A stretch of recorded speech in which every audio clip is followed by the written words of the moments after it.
Do you know the success factors that might be blocking you from getting your next promotion?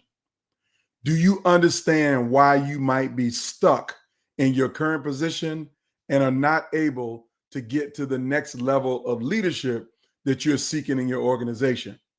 Well, if you don't, and I'm certain that you don't, we're going to talk about them today. I'm talking about success blockers, why smart leaders get stuck in the position that they're in, why they don't get to the next level of opportunity, promotion, leadership, organizational impact, is because they're successful, but they're stuck. Now, what do I mean? Because I've seen this happen time and time again. You are what they call the high potential, high performing leader. You are capable, you're skilled, you got all of the right credentials, you've done everything that you're supposed to do. And every time you have an evaluation, your evaluation is stellar. You are at the 4.99 out of the 5.0 scale every single time. Many times you're getting the 5.0. You are the leader who checks every single box that says you could be successful, that you should be in the next level of leadership role. But guess what? Every year goes by, you don't get the promotion. Every year goes by, you're never the one selected for the next level of leadership. Every year goes by, you stay stuck in the same role over and over and over again. And you're frustrated and you don't know why, because you literally are saying, I am successful. I'm the evidence of success. My family sees me as a success. My peers see me as a success. I'm the guy that gets it done every single year. But yet, you don't get the opportunity. And you're wondering, why am I stuck? Why am I not getting to where I need to be? And I'm going to tell you why. Because there are 5 things that you are doing that's keeping you stuck. See, sometimes being stuck in the same role ain't because somebody else is blocking you from a promotion. It's not because somebody else is holding you back. It might be the things that you're doing yourself that are holding you back from getting that next opportunity. And I call these things success blockers. That's what they are. They're success that's happening for you, to you, with you, because of you, but they're also blocking you from your next opportunity. Now, I'm going to unpack the success blockers, the 5 success blockers that might be blocking you, and give you some framework of what you can do about them. But here's what I want you to understand first is, what is a success blocker? See, these things are unconscious. These are things that nobody's ever going to tell you about. They're never going to point these out to you because these things are success things. They're never going to say them as a problem or see them as a problem. They're completely unconscious. On top of that, by doing these 5 things, you might even be getting rewarded. You might get a bonus for doing these things. You might be talked about positively by your peers for doing these things. Again, these are success things. And I know you're probably thinking, Anton, if I'm successful, why is it a problem? If these things are successful, why is it a problem? It's a problem because these things are keeping you from being promoted into the premier leadership executive roles in your organization. And I'm going to unpack all 5 of them because I'm certain that most of these, you might not be aware that these successes are blocking you from getting to where you want to be. So let's jump right in. The first one that could be blocking you from achieving your level of success is because you're being too reliable at work. You heard me. You're being too reliable. Now, let me unpack what I mean by being too reliable. I'm going to give you an example. I remember talking to a leader in a company. This was a for-profit enterprise that had a lot of field locations. They had locations all around the country, and they had them broken up into regions. And so they had multiple locations in this one region. And here was a leader who I ended up talking to on the phone. And this is what I understood about this leader. This leader was so reliable that they developed the reputation of Mr. Fix-It, that you could take him to their worst performing location, bring this leader in, and he would always turn it around. So he got the reputation that if we have a site or a location that's going bad and there's problems with turnover or culture or the revenue is not where it needs to be, let's send this leader to that location, leave him there for 6 months to a year, and he's going to turn it around. And then they would do the same thing again, and the same thing again, and the same thing again, and the same thing again.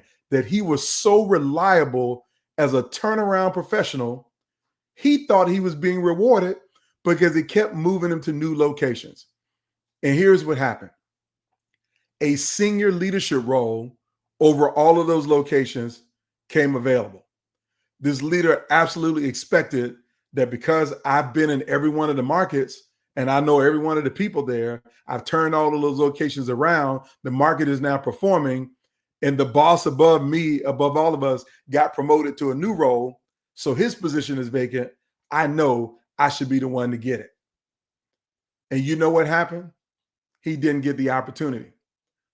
Now, I wasn't in the interview process. I'm not co-signing on how they interviewed or what they did. But here's what I know.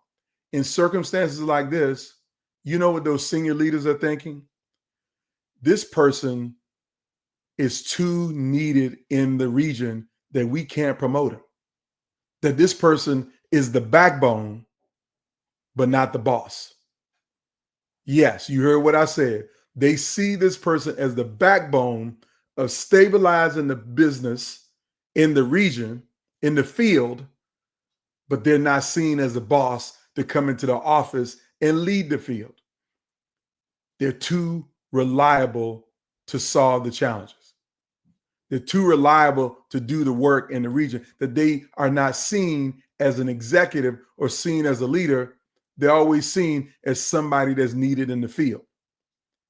So being too reliable, getting it done all of the time, can be a challenge. You are the backbone, but not the boss. That is the first challenge of success blocker, is that you are so good at your job that you're seen as reliable to keep the trains moving. If I was using a football analogy, if it's third down and I need to get a first down, I can rely on you to get me the first down. But I'm not relying on you to make the big play. I'm relying on you when things go bad and go south. I know I can get it to you and you'll get it across the line. But you're not my first thought, my first option of who I'm going to go to first. You are the fallback. So you need to ask yourself, when it comes to your workplace and the work that you do, are you the fallback? Are you the first person that people think about when a new leadership opportunity comes? You might be too reliable that people only see you as instrumental to the field work, instrumental to the frontline work, instrumental to operations, that I can't see you as an executive leader. That is the first success blocker, is being too reliable. Now, here's the second success blocker that I want to tell you about, is that you might be the leader who avoids strategic risk. This is kind of hand in hand with being reliable, that like you stay committed to the process. You know step A, step B, step C, and you follow step A, step B, and step C. You don't skip steps. You don't take any risk whatsoever. You are tried and true to whatever the process and the plan is, that you don't take strategic risks. And without taking some strategic risks, nobody needs to bet on you because they know you're going to do the same thing the same way every single time, and you're reliable, that you don't skip steps. You follow ABC. You wouldn't dare try to skip down to P, Q, and R. You wouldn't do it. You are afraid of strategic risk. And those who don't take risks many times don't get the reward. There's a phrase that I've heard said time and time again: fortune favors the bold. That those who take strategic risks are the ones who get the greatest rewards. If you're bold enough, you'll get the rewards. But you don't act like that. You know how to be very pedestrian, very regular, very even keel, that everybody, you're safe. You say the right words every time. You speak in the most respectful tone. You do all of the things in the way that needs to be done. So you do what everybody expects you to do. And not taking strategic risks or avoiding strategic risk taking means you're going to be successful. But it also might mean that you're not going to get the promotional opportunity that you seek.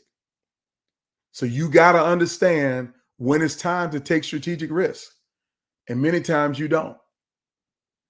Now, here's a third challenge, and this is kind of similar to that because these are all related things, is that you speak with caution and not conviction. That's the third blocker, if you will, is that leaders who speak with caution and not conviction, that you are very diplomatic, very professional, politically savvy.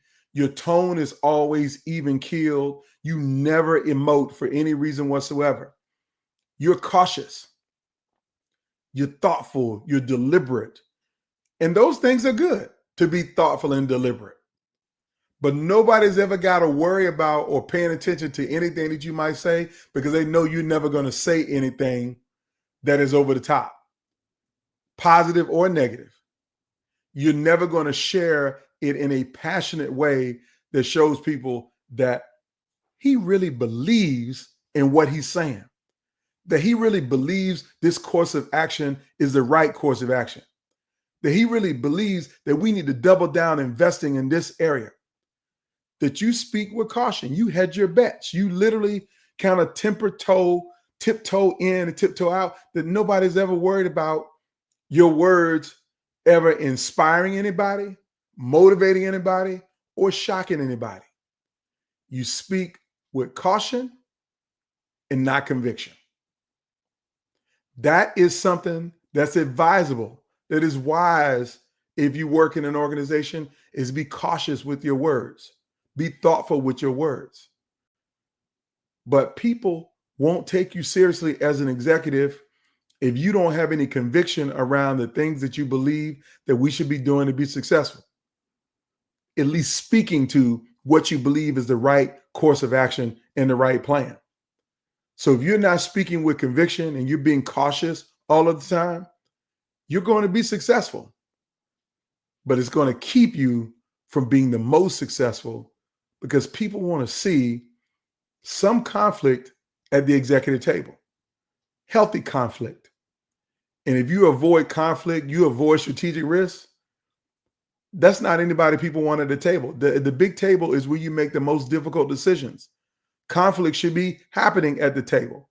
Everybody shouldn't agree. But when you don't speak with conviction, you speak with caution, you could be put in the box of being a yes man. And nobody wants a yes man around the executive table. At least no great leader wants a yes man around the table. So speaking with caution and not conviction is the third thing that could be blocking you from your next level of success. It might be the reason why you're stuck. Now, here's number 4. This is the one that's really going to shock you. And I'm going to say it in a way very simply and very easily, that you are loyal too much. Matter of fact, you value loyalty over leverage.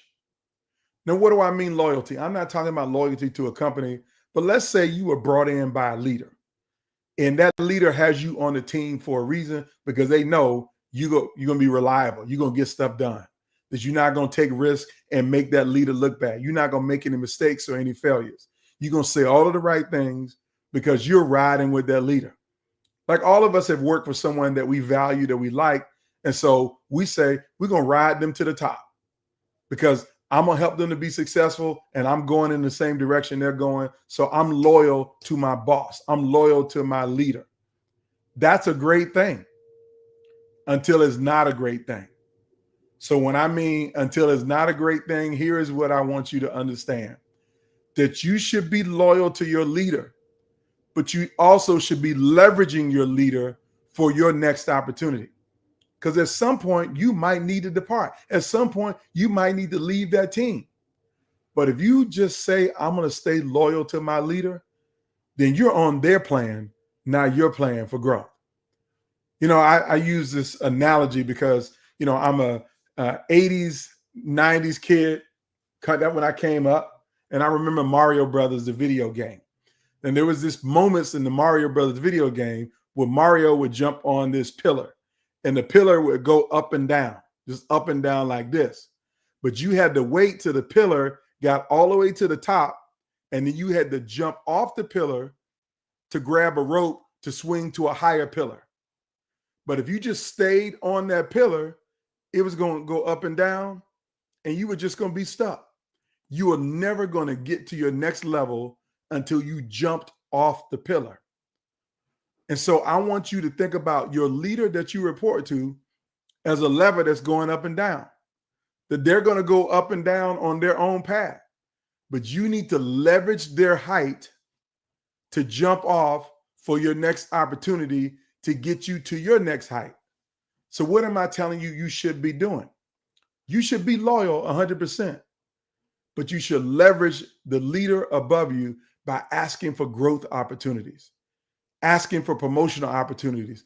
Ask them to be your sponsor to help you to get a bigger role somewhere else. Because sometimes if you stay so loyal, that leader will say, I cannot succeed without you. And they will block you from opportunities because you have demonstrated your loyalty over your leveraging yourself into a new opportunity. And leverage is not bad. As a matter of fact, if you have a good leader, a strong leader, an effective leader, that leader will say, I want you to grow too.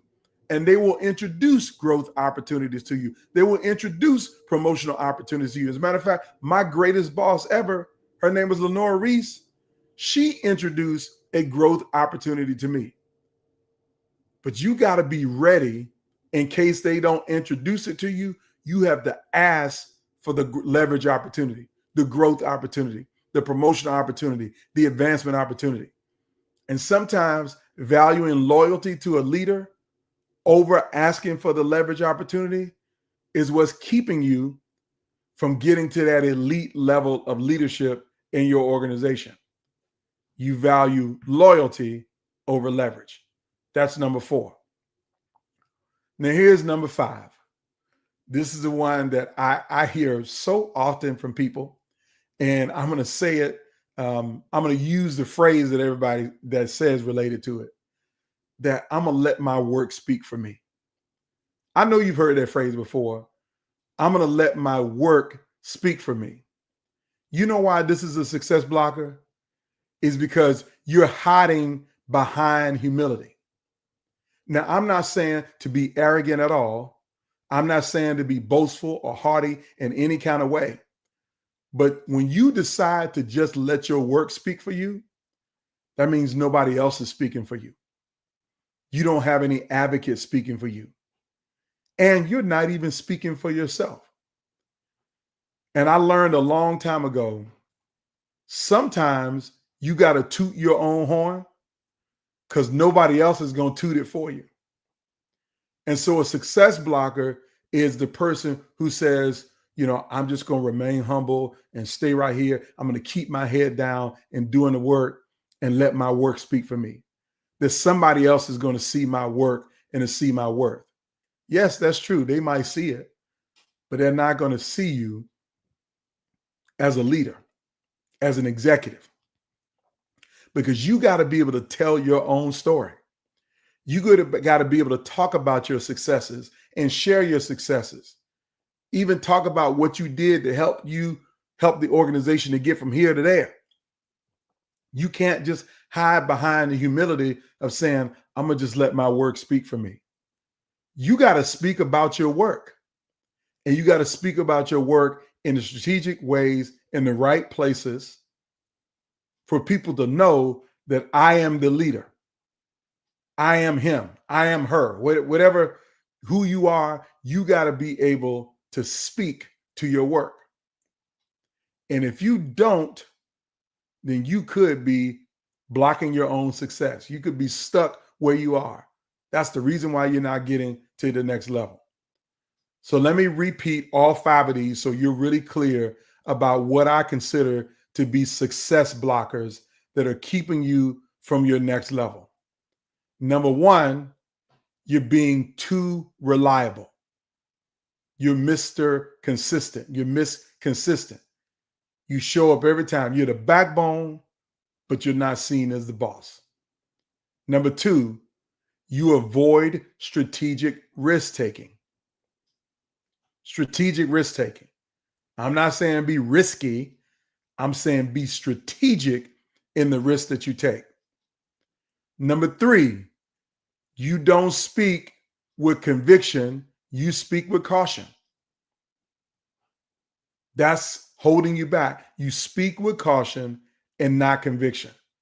People don't know what you stand on because you're so cautious. You don't reveal anything to anybody. They don't know where you stand because you're not convicted about anything. You're agnostic about everything. Caution without conviction will keep you stuck. Number 4, you overvalue loyalty over leverage.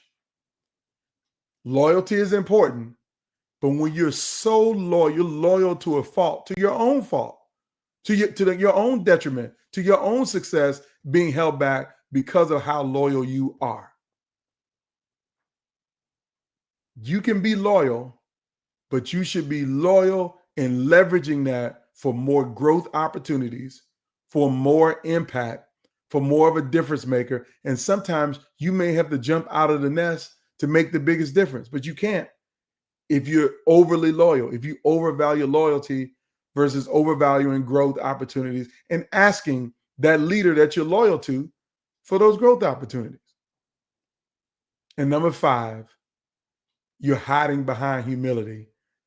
And that's what's keeping you from getting that promotion. You saying, I'm going to let my work speak for me rather than tooting your own horn and speaking it for yourself. Now, I'm going to give you this last piece about number 5, because I know some of you probably are bristling up saying, what do you mean? You should never be arrogant and haughty and brag on yourself. Did I say brag on yourself? No. I said you need to toot your own horn. So here's my question for you. What's in your bio? Do you even have a bio? And I'm not talking about your resume. I know you got a resume. Nobody cares about your resume. I want to care about your bio. Do you have a biography that if I was introducing you to speak at an event, do you have 1 or 2 paragraphs that I could read that talks about your accomplishments? Do you know how to say those accomplishments out of your own mouth? Well, let me tell you about who I am and what I've done. You got to have an executive bio. If you don't have an executive bio, then that's the reason why you letting your work speak for you. You value humility over anything else, and you're hiding behind humility. So here's my final question for you. Are you letting your own success get in your own way of being promoted? You got to ask the question, am I getting in my own way? Am I being too reliable for the lower level task in the field work and people don't see me as a leader? Am I avoiding strategic risk? Do I speak with caution over conviction? Am I overly loyal to my boss and I'm not leveraging that boss to help me to get growth opportunities? Am I hiding behind my humility and letting my work speak for me? If that's you, then you might need some help. And if you need some help, I want you to let me know in the comments. I want you to send me a direct message. I want you to reach out to me if you feel like that you're stuck and you're successful, but you don't know why you're stuck. I need you to reach out to me and let me give you a way to audit whether you're being impacted by these success blockers. And then from there, we can possibly talk about a game plan to get you to your next level. So I want to thank you for watching. I'll see you next week. Have a great day.